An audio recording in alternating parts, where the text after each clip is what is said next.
You know who has Caylee, but you're not going to say the name until you're absolutely sure. You said that on the news. I may have said I have my feelings. No, you said well, you know who I'd has like Caylee. to see the show. Well, who is this person that you say you have your feelings? Well, my number one suspect has been Jesse all along. We know that Jesse doesn't have Caylee. Who do you? You know for a fact. Jesse we know doesn't. for a fact Jesse doesn't have Caylee. Okay. Who do you think has Caylee? You know someone that Jesse knows doesn't have Caylee. I just said, you said Jesse may have Caylee. I'm telling you Jesse does not have Caylee. Who else do you think? I think Jesse knows where Caylee's at. Okay. I can tell you for almost a fact that I don't think Jesse knows where Caylee is at. All right. Then I'm just not sure why he's making up all these, changing his stories. Well, with all due respect, he's not the only one that's been changing his stories, right? Remember, you had the big thing about the 911 tapes and what you were saying initially, and then you changed your story, right? What story did I change? Well, the smell in the car, you're saying it's pizza, making the police come over to the house. You said, I said that just to make them come quicker, whereas that night... Well, the first night... Hold on. It's the same thing, though. You understand that? It's the same thing. And what Jesse says to some people sometimes, and then you're saying he changes his story, that's the same thing that you're doing. No, I didn't not say that Cindy. I heard Caylee's voice and then turn around and said that I did hear Caylee's voice. We're not talking about, listen, we're listen. talking about the same... It's not the same thing. Cindy. It's not the same thing because I can explain exactly There's why the 911 calls were different. You know. Well, listen, please. I lost my granddaughter. Okay. Caylee, we're looking for your I lost my granddaughter. Cindy, we're looking for your granddaughter. We're looking for your granddaughter. The problem is, listen to me. We want to help. Okay. All we want to do is help. Cindy, listen, please. I can't help if you go out there and start changing things. I'm not and changing adding anything. things. Okay. And that's what I wanted to talk to you about. Okay. All right. Listen to me. You please, guys were so good the first 4 days. You guys were so good at coming to the house and everything. And then it stopped. No one came from missing persons. No one came from anything. We're in the dark. We're a grieving family, frustrated as heck because I didn't even care where Casey was at. I still don't care where Casey's at. All I want is Caylee back. Do you understand that? Listen to me. What I'm trying to do is I'm trying to get us on the same sheet of music. Well, we should have been on the same sheet. Remember the first time before I talked to the media? I said, I want to know what you want me to tell them. Cindy, you're not listening to me. Okay? Please. I've sat here, I've listened to you. We're trying to work with you, but now's the time where I need to tell you we need to focus. We need to focus on the right thing. We don't need to focus on creating stories, changing testimonies, changing what we said. I'm not changing anything that I've ever said. We are focusing on trying to find Caylee. That's it. That's all. Okay. And I don't want to keep hearing from people that you guys think she's dead because she's not dead. Have you ever seen me on the news? No. Okay. Have you ever seen him on the news? No. Okay. We're not out there talking to people. My phone won't stop ringing from every news agency to get me to talk about this. I won't. Do you know why? Because I'm working on finding Caylee. Oh, no, that is out of respect for you as well. Listen, I understand that's why you don't see me. All you had to do is send one officer, anybody to come talk to us every day. Cindy, let me talk.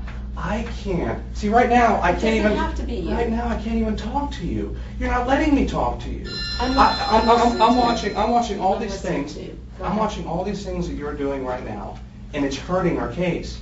It's hurting it because people are looking at you, and they're seeing how you're changing these stories, just like you're seeing what Jesse said, and you don't believe him because of it. People are now looking at you and saying the same thing. We don't need that. We need to then look at you and say, this is a strong grandmother who cares about her daughter and who cares about her granddaughter. We need to focus on forward. We need to stop asking stuff about that's already happened. We've been asking for you guys to meet with us. We have for a while. Lee even said he talked to you last weekend. I've talked to Lee a lot. I know, but George and I, but you know what? You guys think I'm some freaking lunatic. I'm not. I'm a grieving grandma that's looking. We're not saying anything. But you and John quit calling me, quit talking to me. You know why? Because right after that bond hearing, even before the bond hearing, your relationship with us became adversarial. Because you blew it that morning of, honey, when you threatened to send a police car to my dad. You know why I was protecting him. Information that we need immediately. But I called Carrie back within a few minutes, sure. You knew that. And to have the prosecutor state that I would be uncooperative. We have to do a job. And listen, I've asked you for your credit card records. I asked you for that same morning. Where are they? There's nothing on there. I already looked at them. Okay. See, that's the answer I can't have because I know that she has your JCPenney card. I know that she went all over the place with your JCPenney card. I gave Lee my JCPenney You have to give it to statement. us.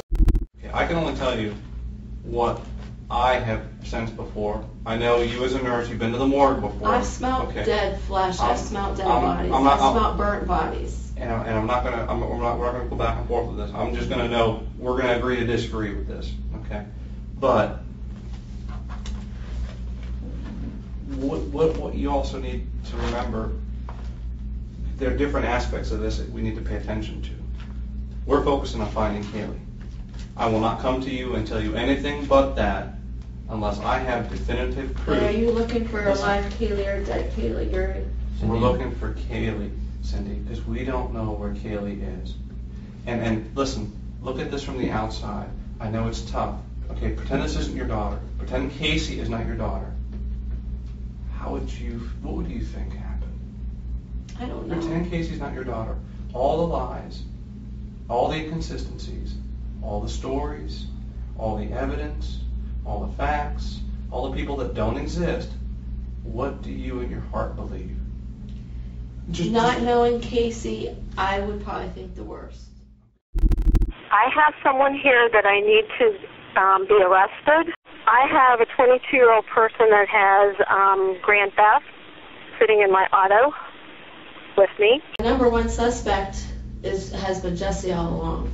My car was stolen. We've retrieved it today. We found out where it was at. I've retrieved it. I've got that, and I've got affidavit for my banking account. I want to bring her in. I have a 3-year-old that's been missing for a month. A 3-year-old? Yes. Have you reported that? I'm trying to do that now, ma'am. I called a little bit ago, the deputy sheriff's son here. I found out my granddaughter has been taken. She has been missing for a month. Her mother finally admitted that she's been missing. Okay, what is here now? Okay, what is the address that you're calling from? We're talking about a 3-year-old little girl.